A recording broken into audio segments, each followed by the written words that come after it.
جو ان سے پہلے دنیا میں کسی قوم نے نہ کیا تھا، ایسی بدکاری جس کی مثال تاریخ میں کہیں نہیں ملتی۔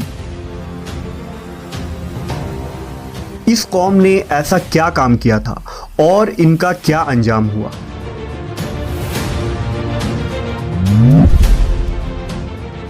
حضرت لوط علیہ السلام اللہ کے ایک برگزیدہ نبی تھے۔ آپ کے والد کا نام ہاران تھا جو تاریخ کے بیٹے تھے۔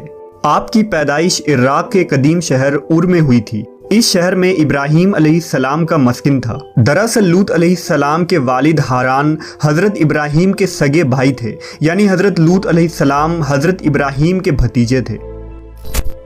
چونکہ حضرت لوط علیہ السلام کے والد ان کے بچپن میں ہی انتقال کر چکے تھے، لہذا حضرت لوط کو حضرت ابراہیم نے بیٹا بنا کر پالا تھا۔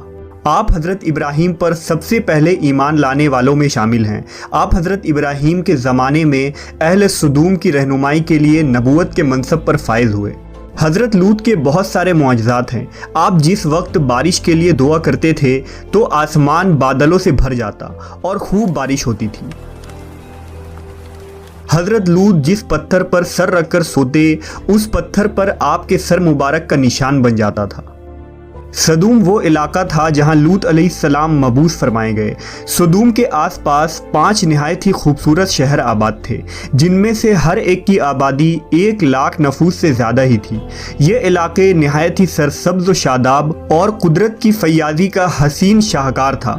یہاں باغات کی کثرت تھی، لہلہاتی کھیتیاں یہاں کی ضروریات سے کہیں زیادہ تھی۔ اردن، شام اور اسرائیل کے درمیان بسا ہوا یہ علاقہ نہایت ہی زرخیز تھا۔ وہاں طرح طرح کے اناج، پھل، میوے بکثرت پیدا ہوتے تھے، اور یہی وجہ تھی کہ آس پاس کے بستیوں کے لوگ بھی اپنی معاشی اور غذائی ضرورت کے لیے ان بستیوں کی طرف آتے تھے۔ مگر یہ بات اہل سدوم کے لوگوں کو بالکل بھی پسند نہ تھی۔ ان کے خیال میں ان کی بستیوں میں پیدا ہونے والے پھلوں، اناجوں اور سبزیوں پر صرف ان کا ہی حق تھا۔ وہ نہیں چاہتے تھے کہ دوسری بستیوں کے لوگ ان کے علاقے میں آئیں۔ ایک دن سدوم کے لوگ اس بات پر غور و فکر کر رہے تھے کہ باہر سے آنے والے لوگوں کو یہاں آنے سے آخر کیسے روکا جائے، کہ ابلیس ایک بزرگ کی شکل میں ان کے محفل میں آیا اور کہا، اگر تم ان سے پیچھا چھڑانا چاہتے ہو تو میرے کہنے پر عمل کرو۔ اس اجنبی بزرگ کی بات لوگوں نے بہت توجہ سے سنی۔ ابلیس نے کہا، میں کل بتاؤں گا۔ دوسرے دن ابلیس ایک خوبصورت جوان لڑکے کی بھیس میں آیا اور انہیں اپنی عورتوں کے بجائے مردوں کے ساتھ فعل بد کرنا سکھایا۔ ابلیس نے کہا کہ اگر تم ان بستیوں کے لوگوں سے نجات چاہتے ہو جو تمہاری بستی میں آ جاتے ہیں تو ایسا کرو کہ جب بھی کوئی شخص تمہارے علاقے میں آئے تو تم لوگ زبردستی اس کے ساتھ اپنی خواہش پوری کرو۔ اس طرح یہ لوگ اس بستی میں آنا چھوڑ دیں گے۔ اپنی نفسانی خواہشات کے لیے مردوں سے بدفعلی اس قوم کا دستور بن گیا تھا۔ یہاں بے حیائی عام ہو گئی تھی۔ حکمراں، سردار، رؤسا، ہر طبقے میں گھر گھر یہ عمل پھیل گئی تھی۔ بھری محفل میں یہ لوگ اس فحاشی کے کام کو کر کے خوش ہوتے تھے۔ کوئی بھی محفل اس کام کے بغیر ادھوری سمجھی جاتی تھی۔ خاص کر مسافروں میں سے کوئی خوبصورت لڑکا ہوتا تو یہ لوگ اسے اپنا شکار بنا لیتے۔ تلمود میں لکھا ہے کہ اہل سدوم اپنی روزمرہ کی زندگی میں سخت ظالم، دھوکے باز اور بد معاملہ تھے۔ کوئی مسافر ان کے علاقے سے بخیریت نہ گزر سکتا تھا۔ کوئی غریب ان کی بستیوں سے روٹی کا ایک ٹکڑا نہ پا سکتا تھا۔ بارہا ایسا ہوتا تھا کہ باہر کا آدمی ان کے علاقے میں پہنچ کر فاقوں سے مر جاتا اور یہ اس کے کپڑے اتار کر اس کی لاش کو برہنہ دفن کر دیتے۔ اپنی وادی کو انہوں نے ایک باغ بنا رکھا تھا جس کا سلسلہ میلوں تک پھیلا ہوا تھا۔ اس باغ میں وہ انتہائی بے حیائی کے ساتھ اعلانیہ بدکاریاں کرتے تھے۔ حضرت لوط علیہ السلام نے انہیں توحید کی دعوت دی اور بدکاری کے اس گھنونے عمل سے توبہ کرنے کا حکم دیا۔ حضرت لوط نے کہا، تم بے حیائی کیوں کرتے ہو؟ کیا تم عورتوں کو چھوڑ کر لذت حاصل کرنے کے لیے مرد کی طرف مائل ہوتے ہو؟ حقیقت یہ ہے کہ تم احمق لوگ ہو۔ حضرت لوط اہل سدوم کو دن رات واعظ و نصیحت کیا کرتے، لیکن قوم پر اس کا کوئی اثر نہ ہوا، بلکہ وہ بہت فخریہ انداز میں یہ کام کرتے تھے۔ انہیں حضرت لوط کا سمجھانا بھی برا لگتا تھا، لہٰذا انہوں نے صاف صاف کہہ دیا کہ اگر تم ہمیں اسی طرح برا کہتے رہے اور ہمارے کاموں میں مداخلت کرتے رہے تو ہم تمہیں اپنے شہر سے نکال دیں گے۔ حضرت لوط نے نصیحت و تبلیغ کا سلسلہ جاری رکھا، لہٰذا ایک دن اہل سدوم نے خود ہی عذاب الہی کا مطالبہ کر دیا۔ اللہ تعالیٰ نے اب تک ان کے اس بدترین فحاشی اور بدکاری کے باوجود ڈھیل دے رکھی تھی، لیکن جب انہوں نے حضرت لوط سے ایک دن کہا کہ اگر تم سچے ہو تو ہم پر عذاب لے آؤ، لہٰذا ان پر عذاب الہی کا فیصلہ ہو گیا۔ اللہ نے اپنے خاص فرشتوں کو دنیا کی طرف روانہ کر دیا۔ یہ فرشتے دراصل حضرت جبرائیل، میکائیل اور اسرافیل علیہ السلام تھے۔ پھر یہ فرشتے حضرت لوط علیہ السلام کے گھر تشریف لے آئے۔ حضرت لوط نے جب ان خوبصورت نوعمر لڑکوں کو دیکھا تو سخت گھبراہٹ اور پریشانی میں مبتلا ہو گئے۔ انہیں یہ خطرہ محسوس ہوا کہ اگر ان کے قوم کے لوگوں نے انہیں دیکھ لیا تو نہ جانے وہ ان کے ساتھ کیا سلوک کریں گے۔ حضرت لوط کی بیوی کا نام وائلہ تھا، اس نے آپ پر ایمان نہ لایا تھا اور وہ دراصل منافقہ تھی، وہ کافروں کے ساتھ تھی، لہٰذا اس نے جا کر اہل سدوم کو یہ خبر دے دی کہ لوط کے گھر نوجوان لڑکے مہمان ٹھہرے ہوئے ہیں۔ یہ سن کر بستی والے دوڑتے ہوئے حضرت لوط کے گھر پہنچے۔ حضرت لوط نے کہا، اے قوم، یہ جو میری قوم کی لڑکیاں ہیں یہ تمہارے لیے جائز اور پاک ہیں، اللہ سے ڈرو اور مجھے میرے مہمانوں کے سامنے رسوا نہ کرو۔ کیا تم میں سے کوئی بھی شائستہ آدمی نہیں؟ حضرت لوط کی بات سن کر وہ لوگ بولے، تم بخوبی واقف ہو کہ ہمیں تمہاری بیٹیوں سے کوئی حاجت نہیں، اور جو ہماری اصل چاہت ہے اس سے تم بخوبی واقف ہو۔ قوم لوط کے اس بے شرمانہ جواب سے اندازہ لگایا جا سکتا ہے کہ وہ فعل بد میں کس حد تک مبتلا ہو چکے تھے۔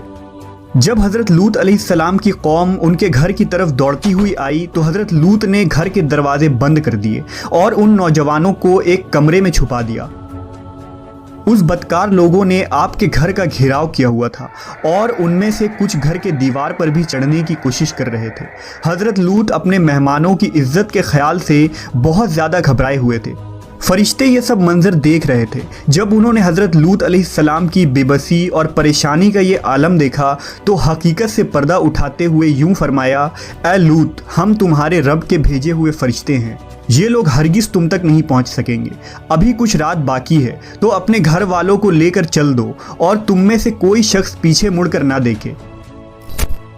اہل سدوم حضرت لوط کے گھر کا دروازہ توڑنے پر بضد تھے، لہٰذا حضرت جبرائیل علیہ السلام نے گھر سے باہر نکل کر اپنے پر کا ایک کونا انہیں مارا، جس سے ان سب کی آنکھوں کے ڈھیلے باہر نکل آئے اور بصارت زائل ہو گئی۔ یہ خاص عذاب ان لوگوں کو پہنچا جو حضرت لوط کے پاس بد نیتی سے آئے تھے۔ حضرت لوط علیہ السلام حقیقت حال جان کر مطمئن ہو گئے اور اپنے گھر والوں کے ساتھ رات ہی کو نکل کھڑے ہوئے۔